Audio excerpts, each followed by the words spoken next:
guys, it's Erin aka StrawberriChan and I'm back with another video. So today I thought I would discuss a thing in the goth scene, but I really like doing these goth videos where I talk about different aspects of the goth community, and like I thought I would start a series on this. Like if you want me to do it, I will. I'm gonna make it like part of my VEDA series as well, which is gonna happen in August. So we're discussing what is a baby bat. Now people think, oh, a baby bat is a baby bat. It's a little bat with when it's a baby. No. So baby bat is the term for a newcomer to the goth alternative community. You know, a lot of baby bats don't know where to start. I was one of them. And I thought we could go in a little bit more in depth into what a baby bat is, and you know, share some of my baby bat stories. And if you have a baby bat story, share it in the comments and we can all have a good laugh and a good giggle at our cringy years when we were just wee babies in the goth scene. According to Urban Dictionary, a baby bat is a person who has discovered goth but is unfamiliar with the scene. They often listen to goth music and have distinctive goth tastes, an interest in the occult and macabre academia, a love for Victorian and Georgian societies, but haven't yet become, I can't read that word, acclimatized to being non-mainstream. Baby bats are distinctive from emos in both personality and dress sense. Though the bats often use heavy makeup, they wear more tartan and netting and tulle than emos and are more stereotypically goth. It takes a keen eye to distinguish some emos from baby bats, but there is one difference. Baby bats grow up into goths, emos grow out of the fad and into accountants. It's weird because my boyfriend's an accountant, so maybe he was a baby bat, I don't know. It means newcomers, and it also means newcomers to the goth scene. So I've done a couple of videos for new goths on where to start on goth fashion and things, and you know, like I started off really awkwardly as a goth. Like my mom was an 80s goth, so I kind of had her influence, and my dad was in a band in the 80s, so I kind of had their influence into being alternative. And I grew up on watching a lot of horror films, so I used to watch like Victorian horror films, like the old classics, like Dracula, Frankenstein. My great-grand's gran was a maid for Boris Karloff, who was a famous horror star back in the 20s. So I've kind of always had like a spooky alternative flair to my family. Like my gran went to Whitby Goth Weekend once and she had like a goth shirt on and everything. It was amazing. So my baby bat days were interesting. See, I was like an emo, but I was also a goth. Like I wasn't into the bands as much. See, like I kind of listened to J-metal when I was in school, but I still wore like all the goth stuff. So I would listen to like Duran Gray, Anne Cafe, there's a bunch, the Gazette, I remember them. And I still like them. I still like J-metal because J-metal and J-rock are just crazy and I love it. And I've got really bad burps this morning. But I've always really liked the Japanese take on goth, because goth in Japan is so crazy. Like Malice Miser is one of my favorite. They're not classed as like a normal conventional goth band by gatekeeper goth standards, but they are to me a very goth band. If you've seen the video for Beast Blood, which is one of my faves, it's just, I just love the aesthetic. Mana-sama was one of my influences when I was a goth and when I was also into Lolita, because his style was just so on point. Like, oh my god, like if I actually got to meet him, I would probably die, because he is so pretty as a girl and as a boy. It's like, I just like the gender fluidity between like being really, really feminine and then really being sort of like femboy. It's just, I love it. I'm shook, still shook, but yeah, I was really into that. Like, of course, I was in a very conventional like school, so I couldn't go too extra with like how I dressed, because in British schools you're not allowed to dress in like in whatever you want, only on non-uniform days, and you have to pay £1. I remember that. Like, it wasn't even for a charity one day, we just paid £1 to wear what we want. Yeah, that was a thing in my school. Does anyone else remember that in school? Comment if you know.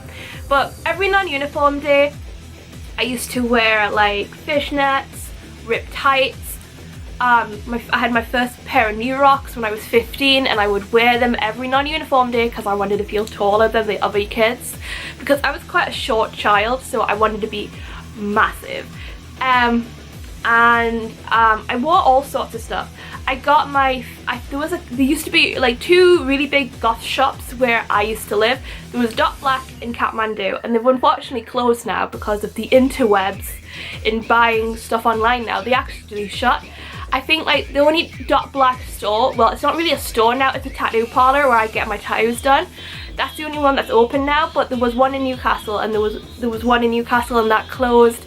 And then there was one, the Kathmandu at the Green, closed. Now it's okay, so I'm gonna go into like where the baby bats used to hang.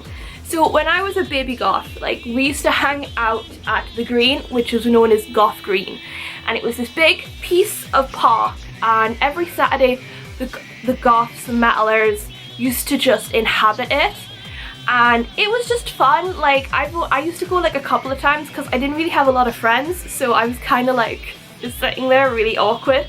But I used to go there when I was with my parents, and I used to sit, like if they went into a shop, I would just sit there and be like, I wish I could be that cool and have that many friends, but I don't, unfortunately. But yeah, because I was in a special needs school because of my autism and dyspraxia, so if I wore like studded gloves or anything just on a normal day, there'd be like, take them off, as a safety hazard. I'd be like, what? Like, and they weren't even like really spiky studs. They were like, they looked like Hershey's Kisses, the studs. They were like that, and it was like, really? Like, I haven't looked.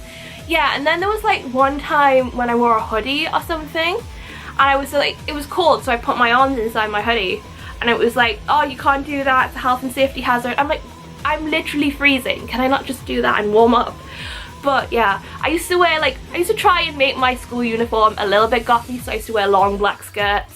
I used to do a little bit of black eyeliner when I was really bad at it, so it looked like I just had panda eyes. Yeah. I used to like try and be spooky. I mean, like I used to dye my hair, and I used to lie to the teachers and say like, yeah, it's permanent, I can't get rid of it. And I think they just got that fed up of telling me off. They just let me do it because I was in my final year, so it was like, just let her get on with it. But I think baby bats now have it a lot harder, because like when I was young, like the bands I liked were on the TV, they were on like the box and stuff, but now it's like mumble rappers and shit. I mean, like, I don't hate it, but I don't love it, and like I like a little bit of Lil Peep every now and again, but I'm not a big fan of the mumble rap scene. I can't tell them apart, I'm sorry. But yeah, because I think there's that many gatekeepers in the goth community, it is very hard to be like, no, you're not goth if you wear this or do this or listen to that. And my advice is, you can be spooky and do whatever you want. Like, I am a goth, but I love K-pop, I love J-pop, which isn't the most gothiest music in the world, but it makes me happy and it makes me smile. I mean, like, I love dressing goth at K-pop concerts, because when I get VIP tickets and I meet the band, they're so shook because they've never seen like an actual goth before. It's pretty funny. And you know, being alternative as well, with my tattoos and everything, like, you know, I've got Yoongi from BTS tattooed on my arm, and I've got like all the BT21 friends tattooed on my arm, apart from Cookie, because I forgot, because I forgot. I was like, I'm missing one of them, but I don't know which one it is. But basically what I'm saying is, baby bats of the internet who are starting on their goth journey, it's okay.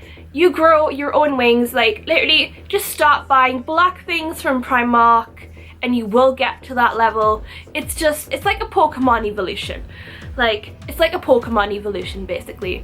You're just like, you're an Eevee at the minute, but then you'll evolve and go into your own variation of goth. Because goth, there's loads of different types of goth. There's fetish goth, there's Lolita goth, there's, well, goth Lolita, there's gothic Lolita, there's hippie goth, fairy goth, there's cabaret goth. So you will go on your own little goth adventure, and I hope you have a good adventure, because like, we need more spooky people in the fam. Yeah, because you know, spooky fam is the best fam. So yeah guys, I just wanted to talk a little bit about that. If you do want me to go into more series in-depth videos of talking about my experiences and going into definitions of the goth scene, let me know, because I actually quite like enjoying making these because they're pretty fun. And yeah guys, if you like the video, please give it a like, that'd be awesome. If you do love it, please subscribe to the channel, as it really does help me out. And I don't know what this hair is doing, but it just doesn't like me. It doesn't like me today. But yeah, and if you don't like it, poo you, while watching the video, go eat Pocky and smile. So yeah guys, I'll see you in the next video, which is coming out soon, so I'll see you in a bit. Bye bye.